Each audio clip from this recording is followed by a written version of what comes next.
नमस्कार दोस्तों, जुड़ चुके हैं दैनिक स्टेट समाचार के साथ और एक बार फिर आपके सामने हलचल अपडेट लेकर सामने आई हूँ।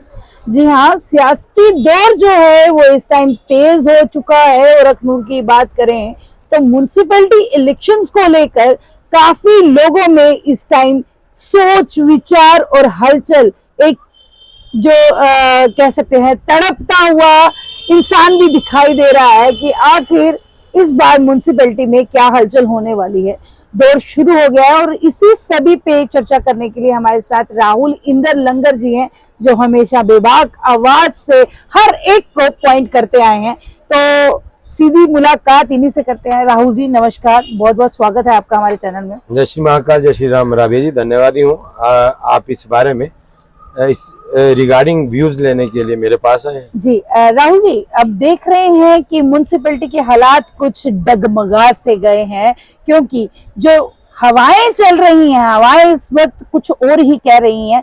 थर्ड फ्रंट भी हो सकता है इस बार म्युनिसिपैलिटी में आमना सामना। काफी नए चेहरे जो हैं वो भी आने की संभावना है, तो इस पे आप क्या कहेंगे? देखिए, अगर नए चेहरे आ रहे हैं, आने भी चाहिए। अगर नौजवान पीढ़ी भी अगर इस तरफ ध्यान दे तो उन्हें भी इस तरफ इनिशिएटिव लेना चाहिए और हमारी जो पॉलिटिक्स है उसमें बढ़ चढ़ कर हिस्सा लेना चाहिए, क्योंकि यूथ जो है वो हमेशा पॉजिटिव सोचता है। पुराने यूथ की बात छोड़ दीजिए, आज का ये जो यूथ है वो पॉजिटिव सोचता है और कुछ ना कुछ सोसाइटी के लिए करना चाहता है, अपने आसपास, अपने शहर के लिए, अपने मोहल्ले के लिए और अपने अर्जाइनिंग जो है वो कुछ ना कुछ बेहतरी जो है वो देखता है। और मैं चाहता हूं कि नौजवान आगे आए। और क्या लगता है, ये जो हवाएं चल रही हैं ये तो कह रही हैं कि ये जो थर्ड फेज बन रहा है ये 6 या 7 सीटें इस बार पक्का ले जाएगा। थर्ड फेज अलग से ही एक जो पैनल बन रहा है हमारा यहाँ पे अखनूर म्युनिसिपैलिटी को देखते हुए। तो देखिए, ये हालात बनते नहीं है राबिया जी, ये बनाए जाते हैं। ये बनाए जाते हैं। देखिए, कहीं ना कहीं खामियां जो है वो कहीं ना कहीं बाहर आती हैं और लोग उनसे जब दुखी हो जाते हैं तब ये तीसरा फ्रंट, चौथा फ्रंट, पांचवा फ्रंट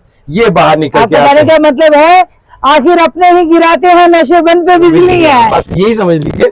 क्योंकि एक्चुअली क्या है कि आज का यूथ जो है वो अवेयर है कि हमारे एडजॉइनिंग, हमारे आसपास की जो पॉलिटिक्स है, सियासत किस तरह से हो रही है और हमारे जो हमें जो सुविधाएं मिलनी चाहिए वो हमें नहीं मिल पा रही। तो इसलिए यूथ आगे आ रहा है।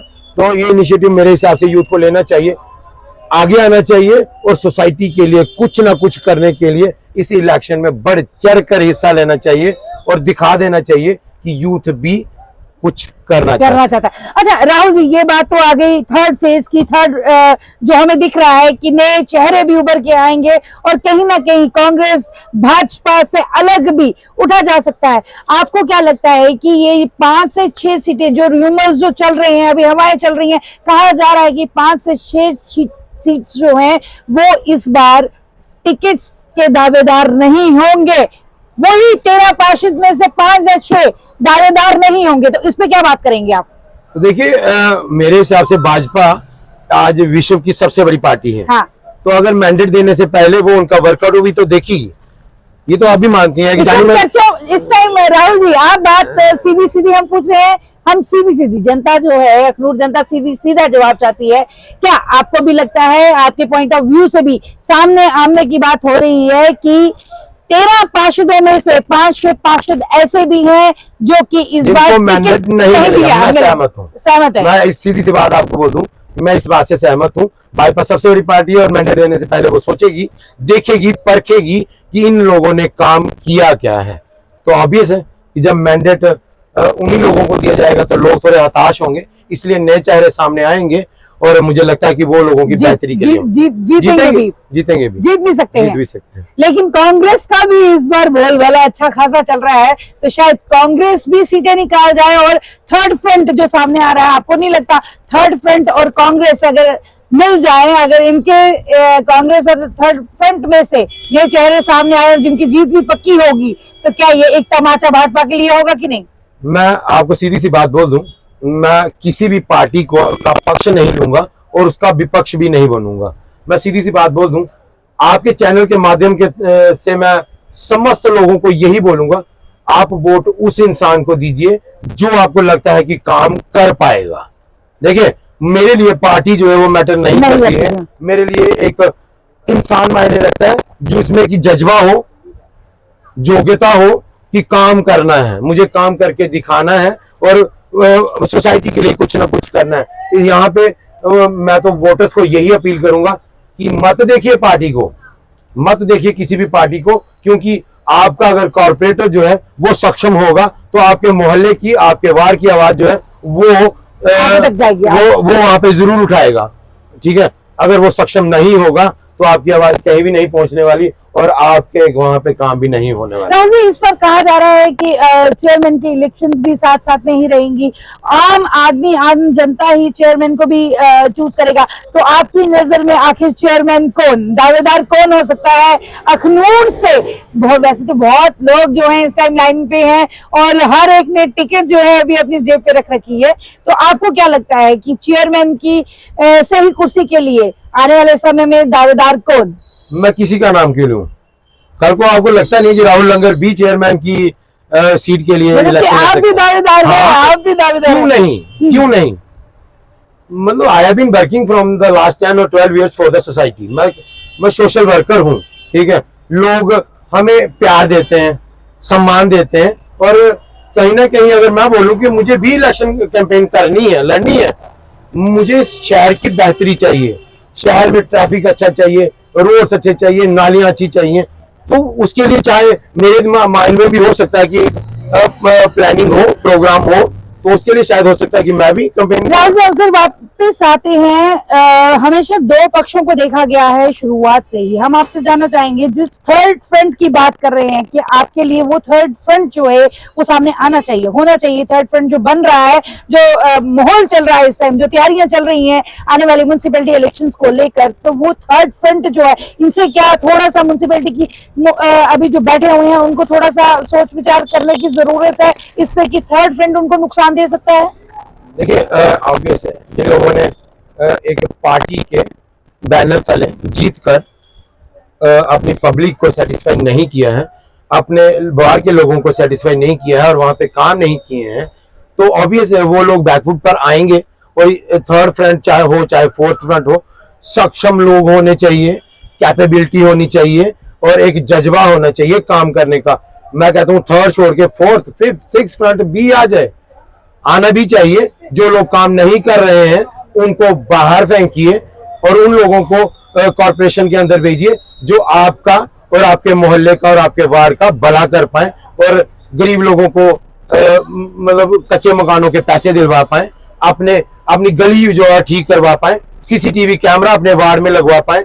हर बार जो चीज आप गिनवा रहे हैं या गिनवाना चाहते हैं या आम जनता को सुनवाना चाहते हैं, ये प्रोटोकॉल्स पे लिखा हुआ था। पहले भी मेमोरेंडम्स निकाले गए थे, इनके प्रोटोकॉल्स निकाले गए थे और इन्होंने अपने अपने उस पे लिखा हुआ था कि हम अपनी वार्ड के लिए सफाई अभियान निकालेंगे, लाइट्स देंगे, स्ट्रीट लाइट्स देंगे, वहां पे सीसीटीवी कैमरास लगाएंगे। तो क्या आपको लगता है इन 13 वार्डों में ऐसा कुछ हुआ है? कहीं ना कहीं कैमरास जो हैं वो लगाए गए कि नहीं लगाए गए? शहर के बीचों बीच लाइट्स की सुविधा दी गई, बिजली की सुविधा दी गई, पानी की सुविधा दी गई, या ड्रेनिंग सिस्टम जो था उसके लिए बहुत वादे किए गए थे, क्या उन पे खरे उतरे थे ये म्युनिसिपैलिटी के 13 पार्षद जिनकी बात कर रहे हैं हम लोग? मैं इस बारे में 13 के 13 पार्षदों से खेद जताना चाहूंगा कि दावे आप लोग करते हैं, दावे बहुत बड़े हैं, बट जिस तरह से बताया जा गया है कि 20-21 करोड़ रुपया म्युनिसिपल कॉर्पोरेशन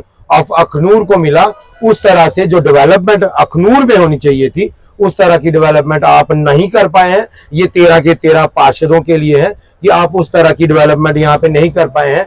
आप सीसीटीवी देखिए, मैनिफेस्टो में लिख कर देना बड़ी आसान सी बात है, बट मजा तो तब है जब आप उन मैनिफेस्टो में लिखी गई चीजों को आप पूरा करते हैं और उनको पूरा करके दिखाने का कुव्वत रखते हैं। तो अगर आप एक तरफ दावा करते हैं कि 20-25 करोड़ रुपया म्युनिसिपल कॉर्पोरेशन ऑफ अखनूर में आया है, तो वो पैसा लगा क्यों नहीं, वो शहर में लगा हुआ दिखता क्यों नहीं है? मुझे वही समझ नहीं आती। यहाँ पे मैं थोड़ा सा 13 के 13 पार्षदों से खेद जताना चाहूंगा। दावे बहुत बड़े किए जाते हैं। आप मेरे घर की गली में जाएंगे, बल्ला चौक से शुरू करके नीचे चौक तक चले जाएंगे, मेरी गली टूटी बड़ी है वहां जगह जगह पे बैठी पड़ी है। मतलब कि पैसे आए थे लगे नहीं आपकी गली में? मैं अकेले एक पार्षद को निशाने पे नहीं ले रहा हूँ, ये समझ लीजिएगा, ठीक है। हम मैं 13 पार्षदों को निशाने पे ले रहा हूँ, क्योंकि आप लोग जनता की उम्मीदों पे खरे नहीं उतर पाए हैं। भाजपा ने सेंटर से बहुत पैसा आप लोगों को भेजा है।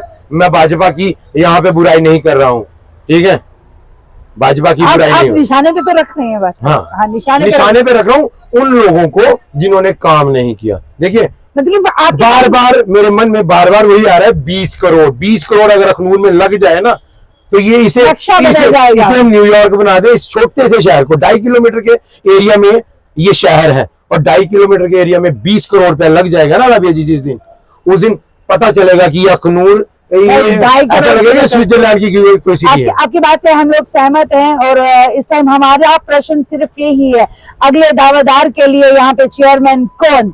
अगली 13 पार्षदों में से न्यू फ्रंट और कांग्रेस के भी कुछ लोगों के नए चेहरे आने की और जीतने की संभावना, और भाजपा के इन जो पार्षद हैं, मैं नहीं आपकी तरफ से भाजपा के जो पार्षद हैं, हम बात कर रहे हैं, जो भाजपा के चुनिंदा लोग हैं, वो कहीं ना कहीं इस टाइम हड़बड़ाहट में हैं। शायद इन्हीं पार्षदों में से इस बार 6 से 7 लोगों को टिकट्स भी ना मिलने की संभावना।